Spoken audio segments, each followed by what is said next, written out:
その日、人々は思い出した INFJ という存在に近づくことの困難さを。お疲れ様です。会社員ひなたの16タイプ分析です。今のオープニングは何だったのだ。ついに中二病が発症してしまったのだ。いえいえ、違いますよ。実は私、今更ながら、進撃の巨人を見たんです。周りからずっと、面白いから見てください。と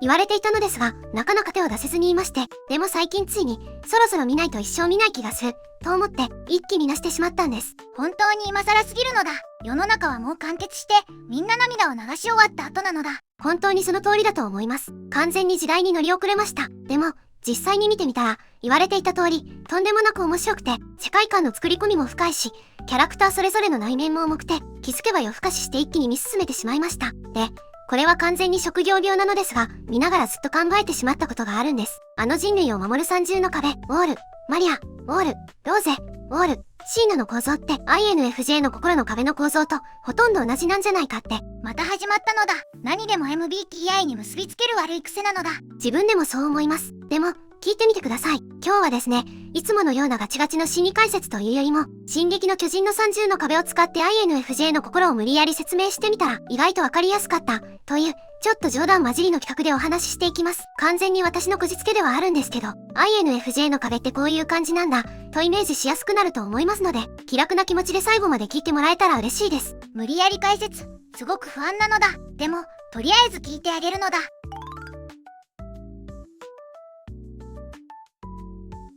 まず、一番外側の壁、ウォール、マリアから行きますね。進撃の世界では、一番広大な面積を持った壁で、エレンたちが住んでいたシュアンシナ区なんかも、ここに含まれていました。巨人と最初に接触する、いわば人類の最前線でありながら、そこに普通の暮らしが広がっていた場所ですよね。このウォール、マリアを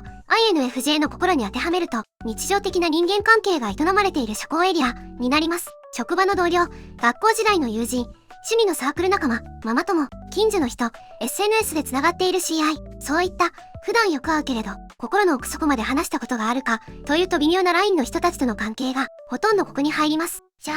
僕がいつも挨拶する会社の人とか、飲み会でよく一緒になる人たちは、大体ウォール、マリアなのだ。そうですね。INFJ から見たとき、そのあたりの人間関係は、基本的にこのウォール、マリアの中で完結しています。そしてここでの INFJ は、かなり好印象な人として振る舞っています。とても穏やかで、優しくて、気遣いもできて、相手の話をよく聞いてくれて、必要な時はちゃんと話を盛り上げてくれる。周りから見ると、あの人はいい人だな、癒されるな、話しやすいな、と感じることが多いと思います。しかも INFJ は、ここで、相手専用の部屋をさらっと用意してしまうんです。例えば、職場の人には、有能で真面目なビジネスモードの自分の部屋。ここでは、仕事のできる頼れる同僚として振る舞います。趣味仲間には、その趣味を思い切り楽しむための軽やかな自分の部屋。ここでは、ちょっとテンション高めで、ノリの良い自分を見せたりします。悩み相談をしてくる人には、カウンセラーのように話を聞いてくれる部屋。ここでは、相手の気持ちをひたすら受け止めて、共感して、安心させることに専念します。すごく器用なのだ。そんなにいろんな部屋を同時に運営していて、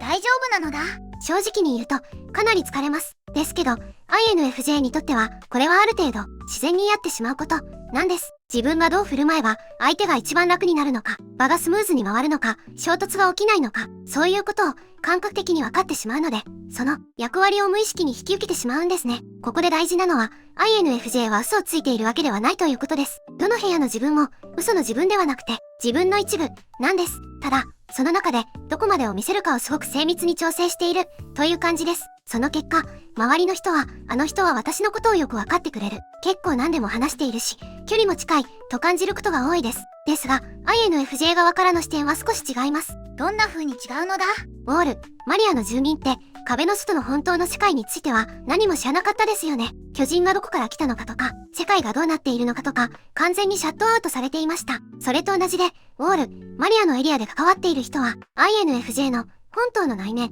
についてはほとんど何も知りません。見せてもらっているのは、その人のためにカスタマイズされた社交用の部屋だけなんです。例えば、数年一緒に働いている同僚が、あの人とは長い付き合いだし、大体どんな人かわかる、と思っていたとしても、INFJ から見ると、あなたには仕事用の自分の一面しか見せていない、ということがよくあります。だから、相手は深い仲だ、と思っているのに、INFJ はまだだいぶ外側の人だな、と感じている、というズレがここで発生するんです。そして、このウォール、マリアの人間関係は、一見すると安定しているように見えますが、実はかなり脆い側面もあります。進撃の物語の冒頭で、超大型巨人が突然現れて、ウォール、マリアに大穴を開けましたよね。あの時、人々の暮らしは一瞬で崩れ去りました。それと似たようなことが、INFJ の人間関係にも起こることがあります。INFJ が相手の言動に強い違和感を覚えた時、この人はすごく無神経だ。私のことを雑に扱っている。価値観は決定的に違う。この人と一緒にいると、自分がすり減る、と感じると、昨日まで笑顔で話していた相手に対して、急に心のシャッターを下ろしてしまうことがあるんです。周りから見ると、急に冷たくなった。急に距離を置かれた。あれ、何か怒らせたかなと感じると思います。でも、INFJ の中では、最初から、あなたとはここまでの関係のつもりでした。という感覚に近いんですね。それって、突然壁を作られた、と感じる人も多そうなのだ。急に壁を感じるようになった、と言われがちなんですが、INFJ 本人としては、いや、もともと壁の外で話してただけです。という感覚なんです。ここはすれ違いや誤解が生まれやすいポイントですね。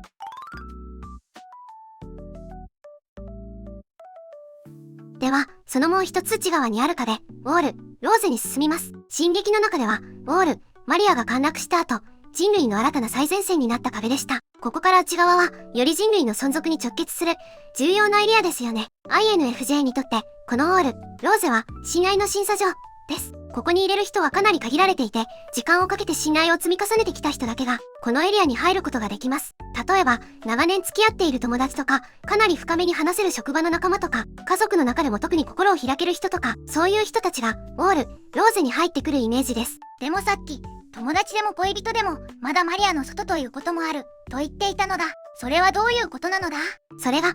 INFJ のややこしいところなんです。たとえ恋人関係であっても、付き合っているから自動的にウォール、ローゼ、というわけではないんですよね。関係の名前よりも、どこまで本音を見せられているか、どれくらい安心できるか、どれほど一貫した信頼を感じているか、が基準になります。だから、恋人だけれど、まだウォール、マリア、昔からの友達だけど、実はまだマリア、逆に、そこまで頻繁に会わないけど、ローゼに入っている人もいる、ということが起こります。このウォール、ローゼの大きな特徴は、門を開けたり閉めたりを長期間かけて繰り返す、というところです。開けたり閉めたりなのだ。そうです。進撃で言うと、調査兵団が壁の外に出て、巨人の情報を集めて、また壁の中に戻ってくる、という流れがありますよね。INFJ も同じように、この人をもう少し内側に入れても大丈夫かな、と思った時、それを試すために、心の門を少しだけ開けるんです。例えば、実は、こういうことを気にしてしまうんです。と、ちょっとしたコンプレックスを打ち明けてみたり、実は、私こういう夢があるんですよね、と、これまで隠していたりそう話してみたり、あるいは、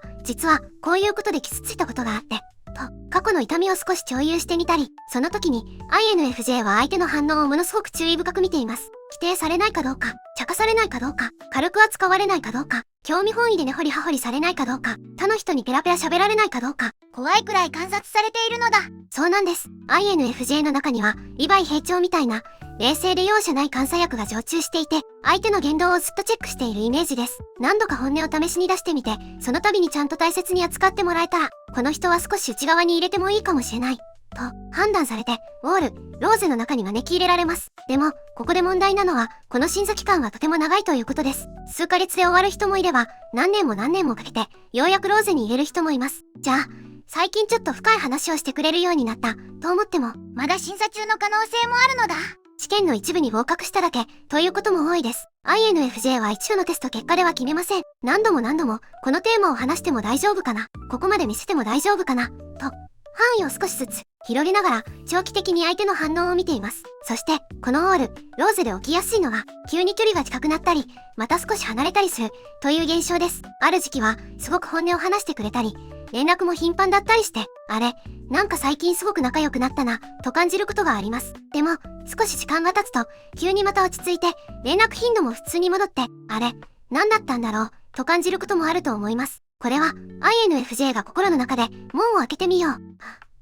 やっぱり怖くなったから少し閉めておこう、と調整しているからなんです。それって、相手からすると少し寂しく感じるのだ。寂しさを感じる人もいると思います。でも、INFJ 側としては、決して相手をもてあそんでいるわけではなくて、自分の心を守りながら、できる範囲で信頼しようとしている、という、ギリギリのバランスでやっている感じなんです。そして、このウォール、ローゼの内側で、致命的な事件が起きると、いわゆる、ドアスラム、が発動します。例えば、深い悩みを話したのに茶化されたり、他の人に面白おかしく話されていたり、価値観を真っ向から否定されたり、信頼して打ち明けたことを怒りの感情の中で攻撃材料として使われたり、そういうことが起こると、INFJ の中で、この人は私の内側にいるべき人ではない、という最終判断が下されます。その瞬間、心の中で重い鉄の扉がガチャーンと閉まります。表面上は急に怒鳴ったり、喧嘩したりするとは限りません。むしろ、ものすごく静かに閉じることが多いです。静かに閉じるのだ。それが一番怖いのだ。外から見ている人には、あれ最近ちょっとそっけなくなったかなくらいにしか見えないかもしれません。でも、INFJ の中では、この人はもう二度と私の内側には入れない、というレベルで完全シャットアウトされていることがあります。これがドアスラムです。感情的な爆発というよりも、静かで徹底した自己防衛の最終手段なんですよね。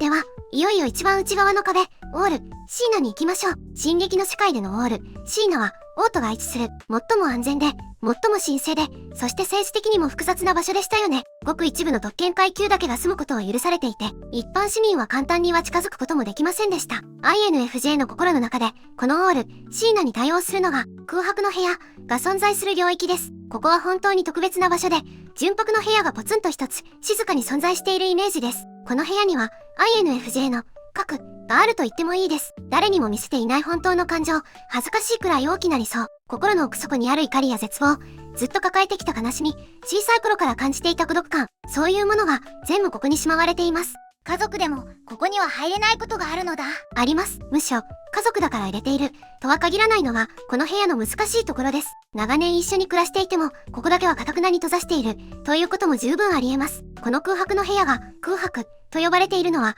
単に何もないわけではなくて、他人の価値観や期待で汚されていない、完全な自分の領域、という意味に近いです。ここの中身を説明するとしたら、例えばこういうものがあります。人には言っていない、本当の夢。例えば、本当はこういう仕事がしたい、こういう生き方がしたい、といった、ちょっと、現実離れしているかもしれないけれど、大切な願い、人前では見せない、強烈な感情、普段は穏やかに見える INFJ も、内面では人間の残酷さへの怒りとか、不平等さへの憤りとか、世界に対する絶望とかを感じていることがあります。それから、幼少期に感じた傷や、自分は分かってもらえない、という感覚、思い出したくないけれど、完全には消えずに残っている記憶なども、ここにしまわれていることが多いです。そんな大事なものが置いてある部屋なら、守りたくなるのは当然なのだ。本当にそうなんです。だから INFJ は、この部屋の扉の前に立って、ここには誰も簡単には入れない、と決めています。なぜかというと、一度ここを踏みにじられてしまったら、立ち直るのが本当に難しいからです。純白の床に泥だらけの足で踏み込まれるようなイメージですね。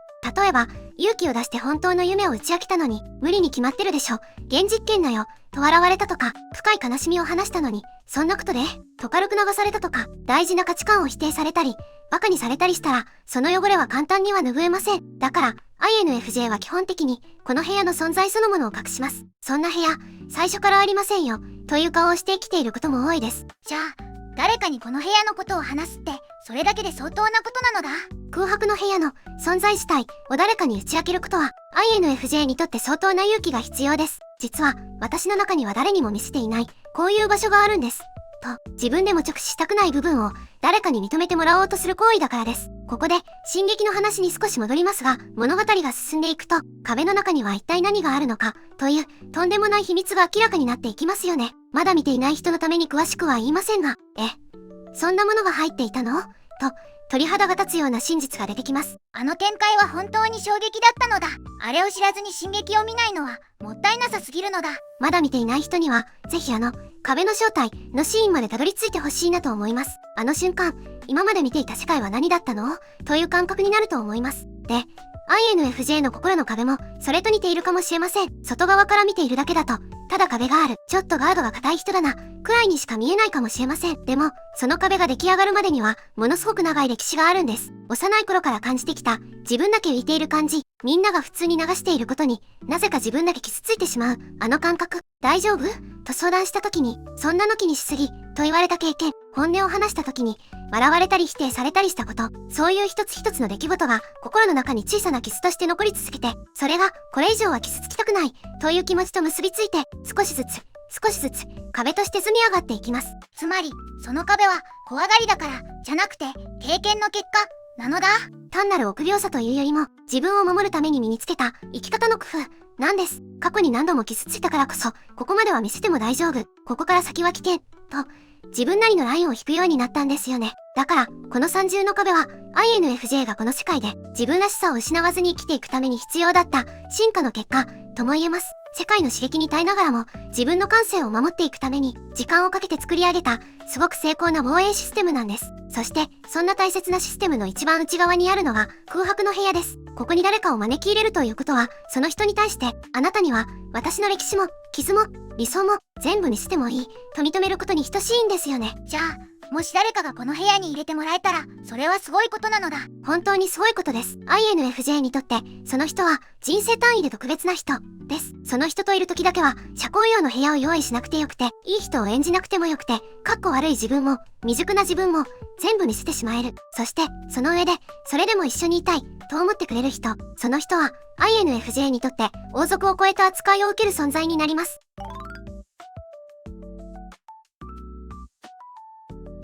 ここまで、オール、マリア、ローゼ、シーナの三重の壁を使って INFJ の心についてかなりこじつけ気味に解説してきました。じゃあ、この三重の壁とどう付き合っていけばいいのかという話で締めたいと思います。まず、INFJ の人に伝えたいのは、あなたの壁は人間らしい、とても自然なものですよ、ということです。さっきも話した通り、その壁はあなたがこれまで傷つきながらも、それでもちゃんと生きてきた証みたいなものです。自分はこうやって自分を守ってきたんだな、と、一度じっくり認めてあげてください。その上で、この人にはもう少しだけ内側を見せてみようかな、と感じる相手が現れた時に、ウォール、マリアの中の部屋を少しだけ広げてみるとか、ローゼの門をほんの少しだけ長めに開けてみるとか、そういう小さなチャレンジを自分のペースでやっていけばいいと思います。全部の人をオール、シーナまで言えなきゃいけない、ってことではないのだ。全くそんなことはありません。むしろ、全員をシーナに入れようとしたら大変なことになります。ウォール、マリアで完結する関係もたくさんあっていいんです。職場の人やたまに会う友人、趣味仲間などはマリアの中で楽しく過ごせれば十分ということも多いです。ウォール、ローゼまで入ってもらう相手も限られていて大丈夫です。ここには本音をある程度話せる人、深く信頼している人が少人数いればそれで十分機能します。そして、ウォール、シーナに入れる人は本当にごくわずかでいいと思います。一人でもいればとても幸せなことですし、ゼロの期間があっても、それはダメなことではありません。自分の死を大事にしながら整備している期間だと考えてもらえたらと思います。一方で、INFJ 以外の人、つまり周りの人にお伝えしたいのは、INFJ の壁を無理に壊そうとしないでください、ということです。もっと心を開いてよ、とか、なんで本音を言ってくれないの、とか、詰め寄らない方がいいのだ。それをやってしまうと、INFJ からすると、今まさに、あなたを内側に招き入れるかどうか悩んでいるタイミングで、ドアをガンガン叩かれているように感じることがあります。怖くなって、逆に門をガチャンと閉じてしまうことも多いです。大事なのは、門が開くタイミングは、INFJ が自分で決めるものだ。取り返して、じらせないことです。ウォール、マリアでの関わりが心地よければ、それをちゃんと大事にし続ける。少しずつ本音を話してくれた時に、それを丁寧に受け止める。その積み重ねが、結果的に門を開くことにつながります。つまり、ここで待っているから、開けたいタイミングで開けてね、というスタンスなのだ。そのスタンスが一番ありがたいと思います。INFJ は、自分のペースを尊重してくれる人に、すごく信頼を感じますから。というわけで、今日は、進撃の巨人の三重の壁を使って、INFJ の心の壁をかなり強引に解説してみました。自分で言うのもなんですが、結構こじつけた割には、イメージとしてはそこそこわかりやすかったのではないでしょうか。少なくとも、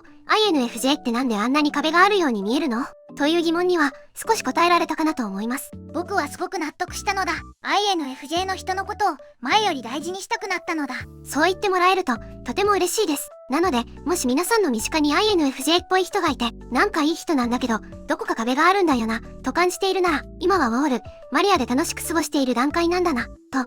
少し長い目で見てもらえると嬉しいです。そして INFJ の皆さん、あなたの三重の壁は、あなたがこれまで一生懸命、生き延びてきた証です。無理に壊す必要はありません。ただ、この人になら、少し見せてみようかな、と思える誰かに、一歩分だけ門を広げてみる。その小さなチャレンジを、自分のペースでやってみてください。進撃の巨人をまだ見ていない人は、ぜひ一度見てみてください。今日の話を思い出しながら壁を見ていると、ここ INFJ のマリアだな、コーノーゼだな、と、二重に楽しめると思います。今日の話を聞いて、皆さんの周りの INFJ さんは今どの壁の中にいると思ったか、また、INFJ の皆さんは、自分の壁をどう感じているか、よかったらコメント欄で教えてください。ちなみに皆さんは、地ならし肯定派ですか？否定派ですか？コメントで教えてください。それでは、今日もお疲れ様でした。また次の動画でお会いしましょう。心臓を捧げよ。捧げよなのだ。